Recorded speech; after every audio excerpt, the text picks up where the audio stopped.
Who I am today is because of my failures. That's how I chose the title, Fail With Me.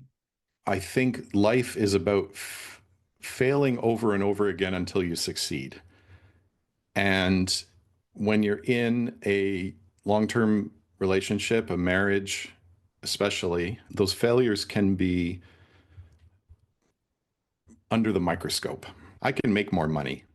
I can't make more time. I can't make more energy. I realized that the thing could either beat me, the divorce could either beat me, or I could grow and get stronger than it, and it wouldn't beat me. Wisdom is the past minus emotions. You are not the clouds, you're the sky. And the clouds are going to pass by, but they're not the sky. You are the sky.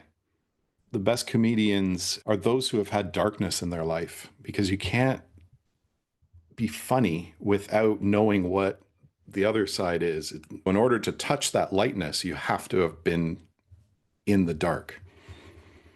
The divorce is an incredibly powerful force, and it's a hard-hitting baseball bat. Life flows like an endless ocean of stories. We often miss these precious tales as we rush through our days, too consumed by daily struggles to notice the poetry swirling around us. Yet within these stories lie the keys to our past, sparks for our creativity, and fresh wings to fill our sails. I am Abhra, a writer based in Melbourne, in quest of those stories with diverse voices that tell them from every corner of the world. Welcome to Stories and Stanza. Hi, Jeff. Welcome to Stories and Stanza. How are you today? I'm fantastic. How are you today? I am very good, thank you. I'm looking forward to talking to you today and hear all about your ideas. So, for our listeners, could you introduce yourself, please? Sure. My name's Jeff. About 10 years ago, I went through this miserable divorce. I guess it's over 10 years ago at this point.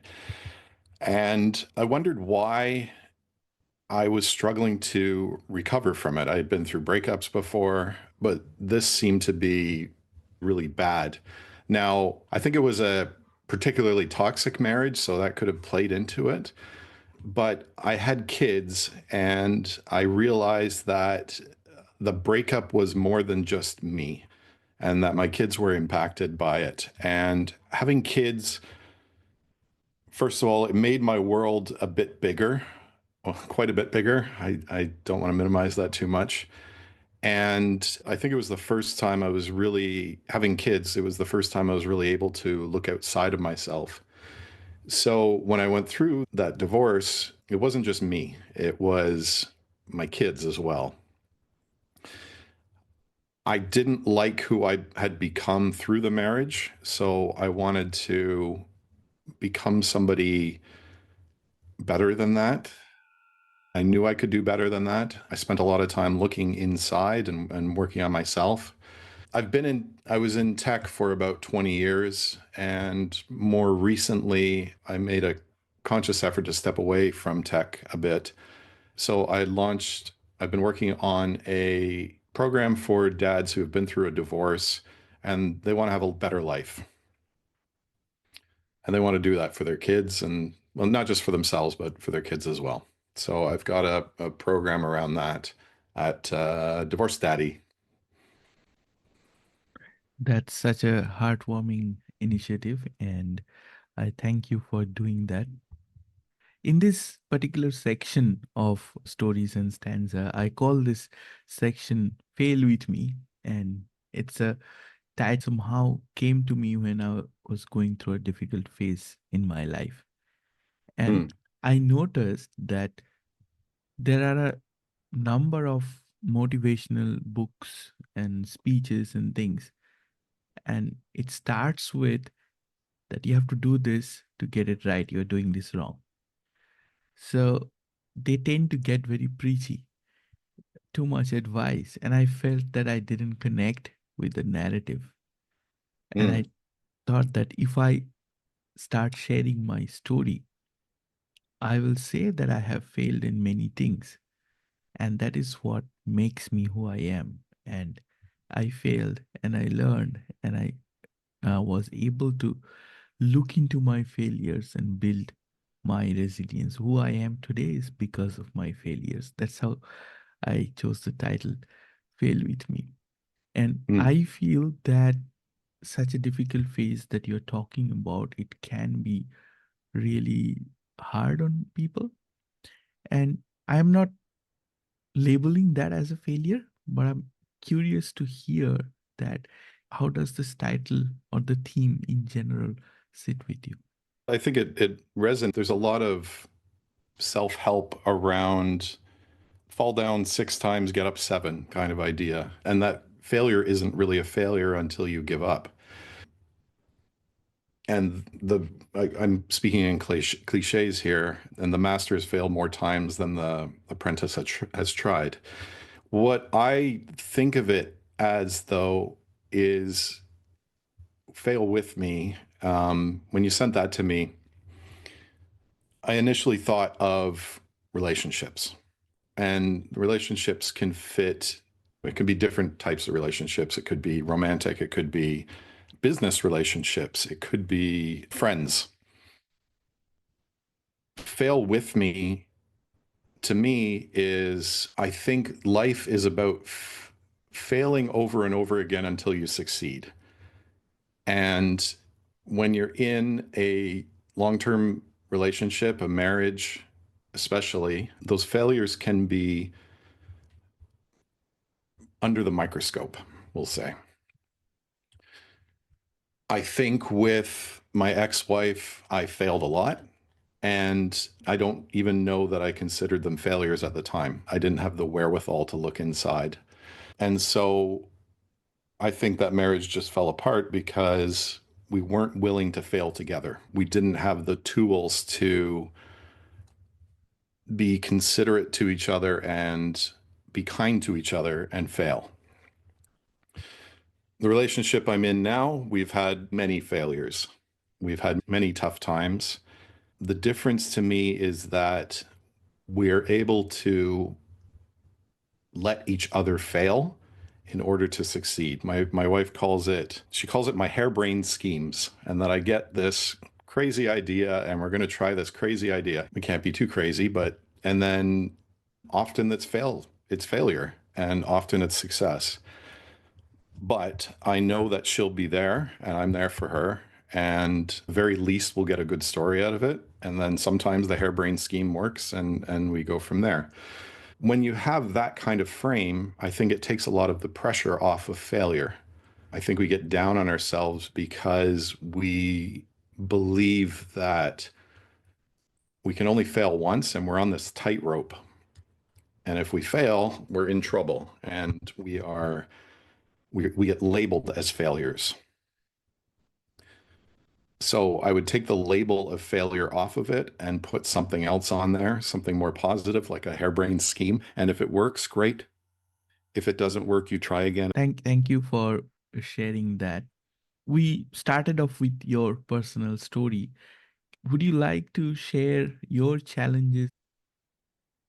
Yeah, going through it, I think I believed that divorce was very cut and dry, meaning you get half of this and you go on. When I've been thinking about how that phase of my life was not real, meaning I had to go to court and fight just to get not even I had to fight to have access to my kids. I had to fight for everything, and I still walked away with none of the house that I had previously owned. Basically, I left with my car and the clothes on my back. So it was like this not believing what I went through was real. Oh, and I was told what a horrible father I was, what an abusive husband I had been, et cetera, et cetera. And none of that was true. And I really struggled with that disconnection between reality and what happens in divorce court. And I know a lot of other fathers go through something like that. And it does seem to be, and I don't mean for this to be a sexist comment. The reason I'm saying it's fathers is there's a stat that fathers kill themselves at a rate of 10 to 1 to mothers after a divorce. And to me, that's such a sign of inequality and a sign of crisis. And there just seems to be this strategy when you go to court of paint the father as a bad person and extract as much wealth as you can from him. Just going through that process was terrible. I don't know how else to describe it. It was just, it's like a steamroller goes over your life. There's nowhere to hide and you're very exposed. The strategy I had to do was look inside and work on myself. I was almost told like my only value on earth was to make money and give it away. So I had to find that value in myself. I had to figure out a different value than other than giving my money away. It seemed like, and I'm focusing on money because it seemed like all of the issues reduced to money. I was a horrible father so that I couldn't have my kids, so that I had to give up more money. I hear you. And when you went through all these emotional journey and had Hmm. this bitterness and negativity, how did you turn things around? How did you come out of it and build this new life, let's say? And now you're helping others. So how did you build that back from when this happened? I remember going to court, and we were in court, and there's a picture of me with my arm around three boxes of paper, three legal boxes of paper. And those three boxes cost me $100,000 just because of the back and forth and nonsense. That day, the judge pushes you to come up with a settlement. I don't know. I don't quite understand how the back end of it works, but they push you to go to things before it goes in front of a judge. And I remember sitting in that office, and I just had this realization that if my ex wanted money and that was going to keep her off of my back and was going to give me a sense of peace, then money is cheap. I can make more money. I can't make more time. I can't make more energy. I'll go work 5 jobs if I need to make more money. But I segmented off that part of my life and focused on the other areas of life. And I ended up making more money than I ever did over the next few years. I bought a nicer house within a year. Life took off after that because what I did is I stopped focusing on the negative aspect and I focused on what I could do about it. Was there a particular turning point in this journey when you did the pivot and started building things again? Yeah, there was a moment of I I and I'm sorry I don't have the exact moment, and this might be slightly unsatisfying, but it was like this moment of I'm not going to let this thing beat me, that I was going to fight, that I was going to find that fight here. It was like this, it got brought down to this decision. And I remember I struggled for a few years, like a lot. I was dating my wife at the time, and we were supposed to go to this New Year's party, and I had a panic attack and I was short of breath. My chest was constricted. I couldn't breathe. And I didn't want to go anywhere. I'd never had a panic attack before, and I had it that night. And it must have been around them, but I realized that the thing could either beat me, the divorce could either beat me, or I could grow and get stronger than it, and it wouldn't beat me. That was the decision. It wasn't like this. I think a lot of people envision this grand moment where they're like, this thing happened, but it wasn't that. It was like this quiet moment of, I'm not going to let this thing beat me, and then a decision. Thank you for sharing that with us. And now that you have founded Divorce Daddy and you're helping others, so can you share some thoughts on how you are helping people?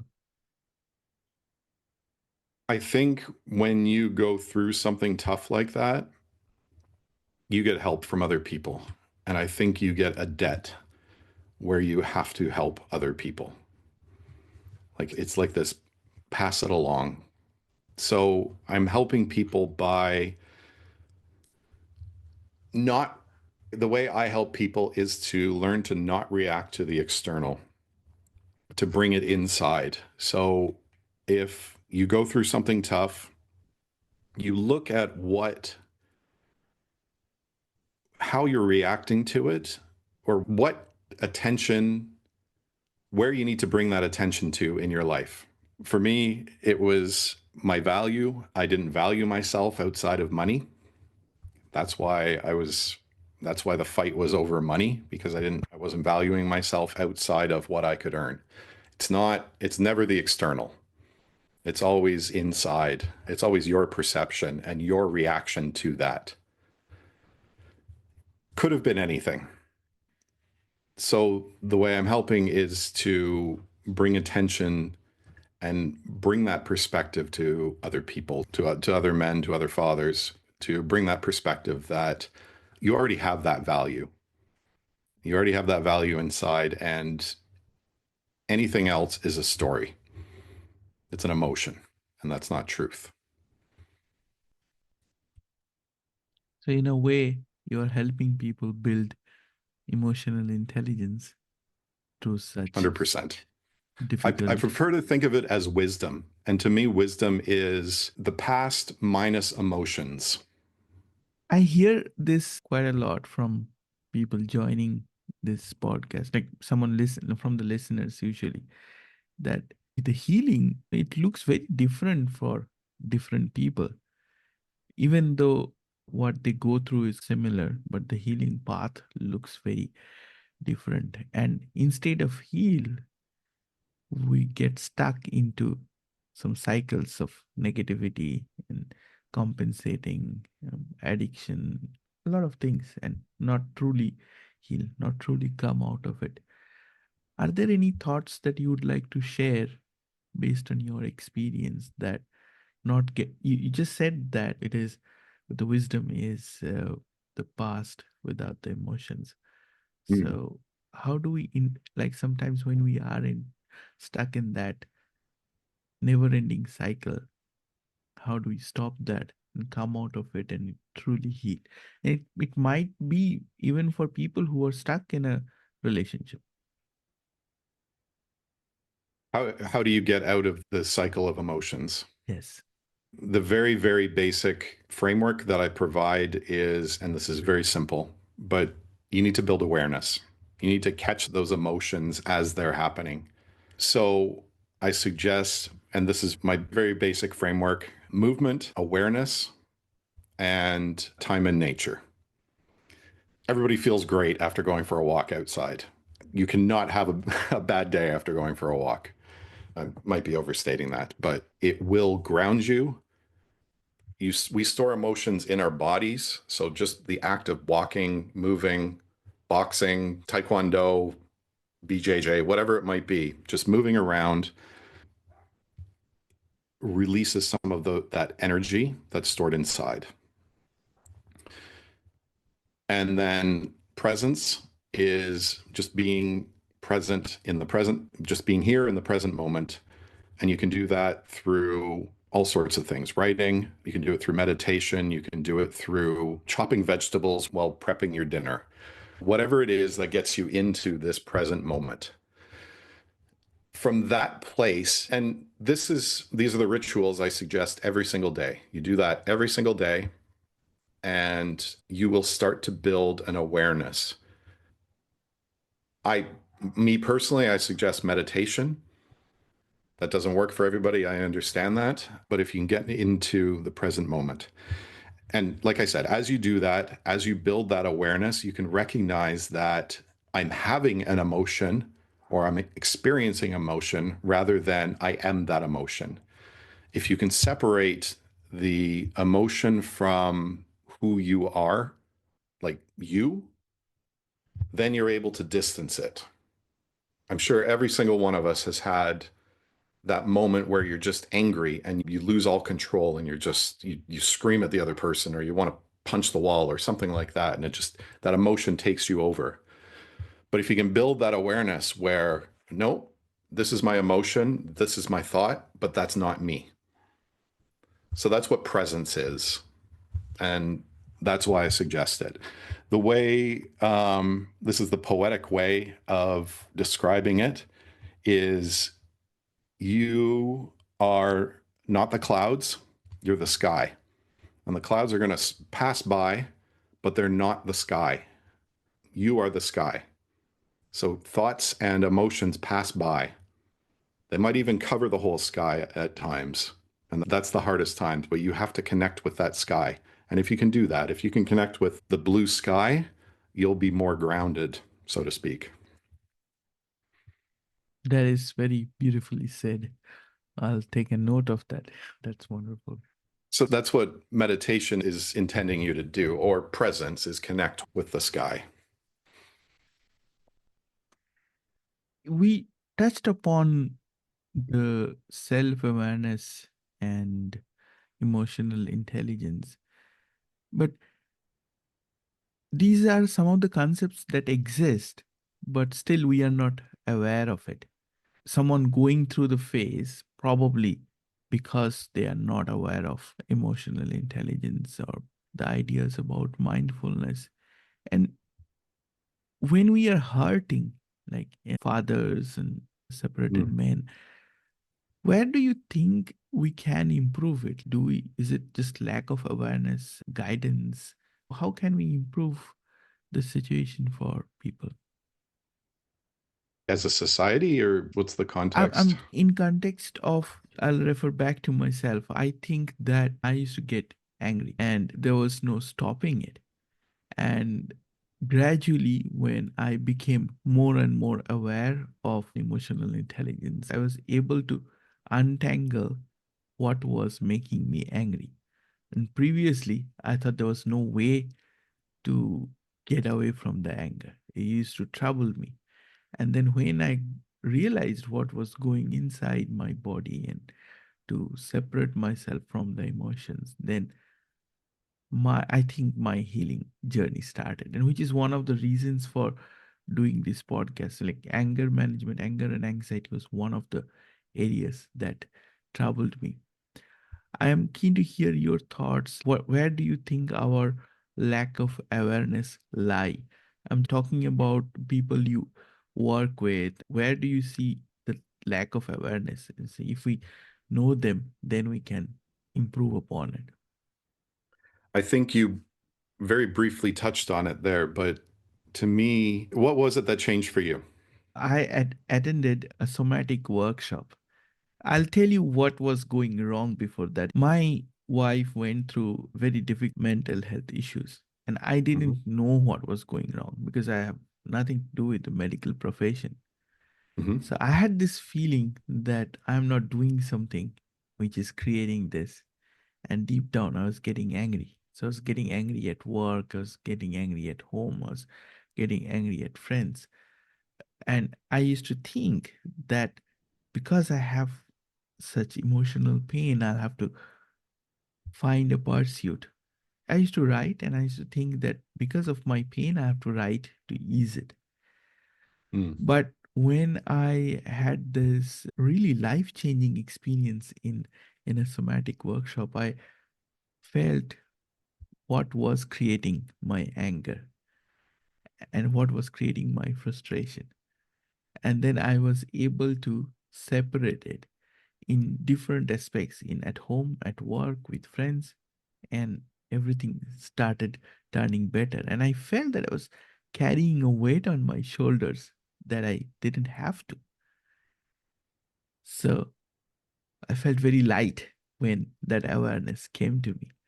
and which is what motivates me to do this podcast, because I feel that if I share my journey with people, there may be someone who is stuck in a similar situation as me. And if they get to see these things, okay, and it will probably help them. One of the key things for me was the self awareness getting tangled with the emotions. Like I feel bad and I feel I'm not worth it. And I'm not the right father, I'm not the right husband, I'm not the right person to work with. So two things was getting mixed up. One was self-awareness, one was succumbing to the negative emotions, getting sucked into the negative emotions. That's how I would describe a very difficult couple of years in my life. I think what you're describing is similar to what I was describing around building presence, is separating yourself from those emotions. But what I would, sorry, first of all, Yeah, that's amazing you had that realization. I think a lot of people go through life without ever even getting close to that. So good for you. Congratulations. That's a huge victory, I would say.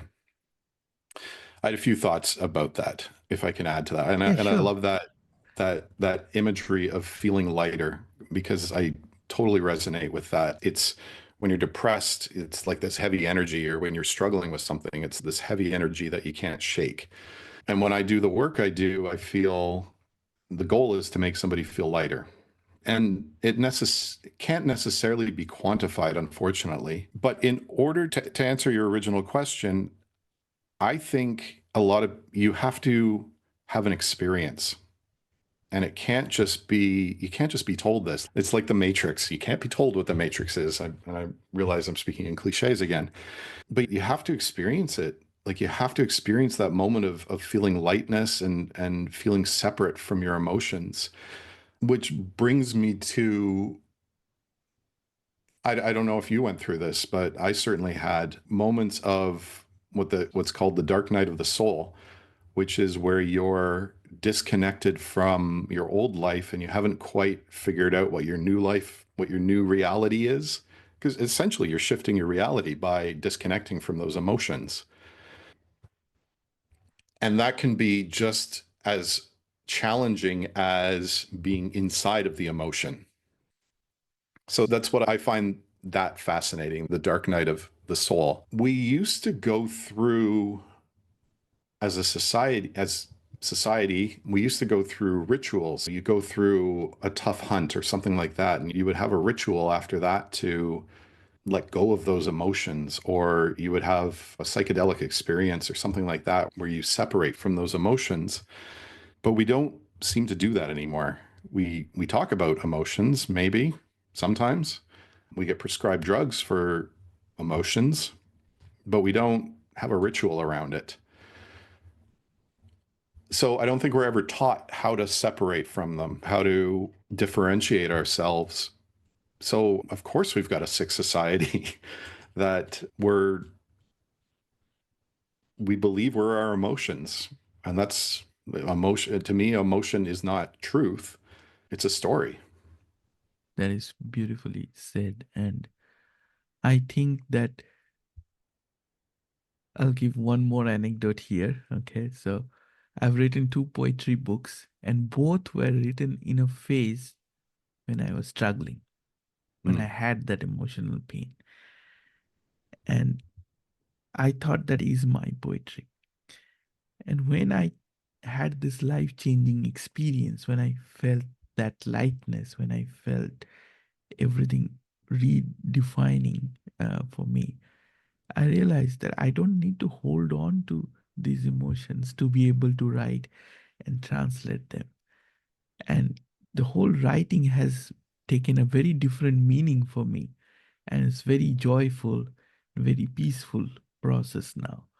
And this is, I think it's one of the biggest, I'll say, misconcept in my life. I used to think that people who write, they have to have this pain, and which is what they channel into their creativity. But now I feel it is so not. Uh, I don't know if that makes sense, but at least to me, it feels different. And my daughter likes to write, and I tell her that write whatever you want to write. You use your creativity, use your joy, and everything you have into that writing. It's not like you have to think or you need to get into that difficult phase to be able to write. You just, if you want to write, just go ahead with it. I Create what think you want to create. I agree with that. I think I disagree with you a little bit that you Yeah, don't have to know, you don't have to have that experience. Like, how would you write about heartbreak if you had never had your heart broken? that's true. Yeah, That would be like an alien writing about what it's like to be human. It's not, I think you have to draw from that thing. Now, I heard I'm the reason I'm thinking about this is I've been doing a lot of writing lately, especially around Dark Night of the Soul, because I want to understand it better. And it's that creative process is really helpful. So I totally resonate with you writing poetry books while going through a tough time. And good for you for doing that. That's also amazing. Um,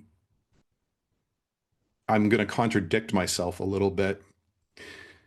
I was speaking to somebody yesterday who said you can almost connect with a certain author or a certain person as you're writing, and you're almost, I don't want to use the word channeling, but you're bringing that energy through you.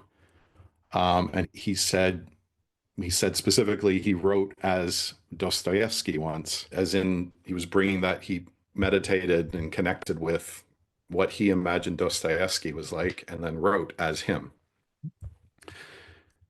So maybe that works, but I still feel like that having that experience is, I don't think you can fully write without had some experience. Somebody else said the best comedians, this is not a quote, but this is summarizing what she said. The best comedians are those who have had darkness in their life, because you can't be funny without knowing what the other side is. Think of the yin and yang. Like, you have to have that balance. So in order to touch that lightness, you have to have been in the dark. probably. Yeah, probably. Probably. But I feel very different towards my writing now Hmm. compared to a couple of years earlier. What Really, is your writing now like? I'm still writing poetry, and I want to write my third book sometime when I feel I'm ready. And my first two books were written during poetry writing month, and so you have to write one poem per day for a month, and Hmm. then that manuscript kind of grew and became books. But now I am thinking about a different type of book, maybe more shorter writing, and it'll be something like a hardbound book, so that it's something people can treasure, something that they can keep with themselves, you know. Hmm. Yeah. Yeah, that's great. But what is your, where are you writing from now? If I can say that sort of a blank slate. So, not with any kind of preconceived notions or past or anything. But earlier, when I was writing, I was carrying a lot of that pain in my writing. But now I feel that I am writing just what I want to write. And in a way, it is starting afresh, which I don't know if that answers your question, but I'm not reflecting back to the difficult times through writing specifically. If it comes into that moment, it does, but not specifically guiding that, okay, I felt bad, I need to write about it, I need to picturize this, but I'm not necessarily using that to write.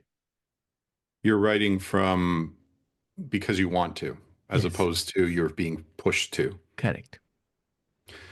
Can I share something from the work I do? Yeah, please. A big part of the philosophy behind the work I do is there's two stages of human spiritual evolution. Stage one is you're living in your emotions. You're connected to them all the time. Stage two, everybody goes through stage one. Not everybody goes through stage two. In order to get from stage one to stage two, you go through a traumatic experience. My mentor calls it the baseball bat. So you get the baseball bat to the head and it says, it's time to wake up out of these emotions. Stage one, the fuel for it is emotions.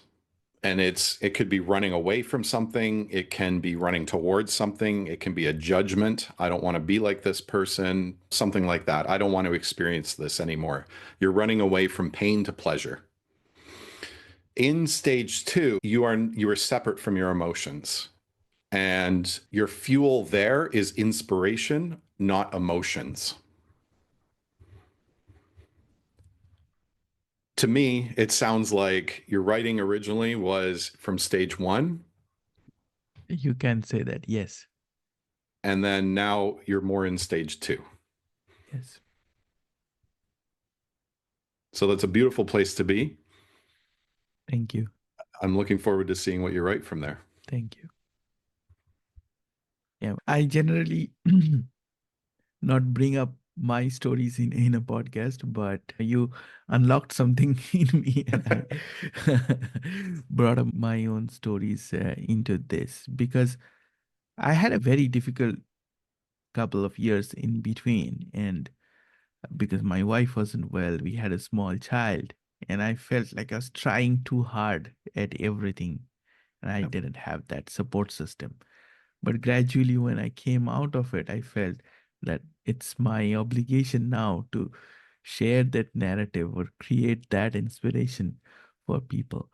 And which is why I started this podcast, and I'm slowly getting better at it. That's beautiful, man. Yeah. Keep Thank going. you. Keep Thank going. you. And I think we covered a lot in our discussion today. Can you tell our audience if someone wants to work with you, how can they do that? And of course, I will put all the episode description and everything, your website and things. But if they want to work with you, Two options right now. You can work with me one-on-one at divorce-daddy.com. And that's one-on-one coaching. And the idea there is to get from stage one to stage two, like we just discussed. I'm also in the process of setting up a membership. And the idea there is also to get you stage one to stage two, but it's explaining the philosophy behind it and what the work is behind getting from from stage one to stage two.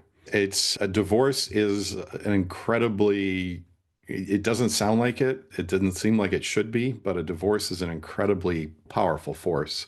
And it's a hard-hitting baseball bat. So I would encourage anybody who's been through it to really slow down and look at what brought them to that point. it was really lovely talking to you today, Jeff. And is there any final words or something that you'd like to share with the audience? Be the sky. Wonderful. Thank you so Thank you very much much for for your your time. time.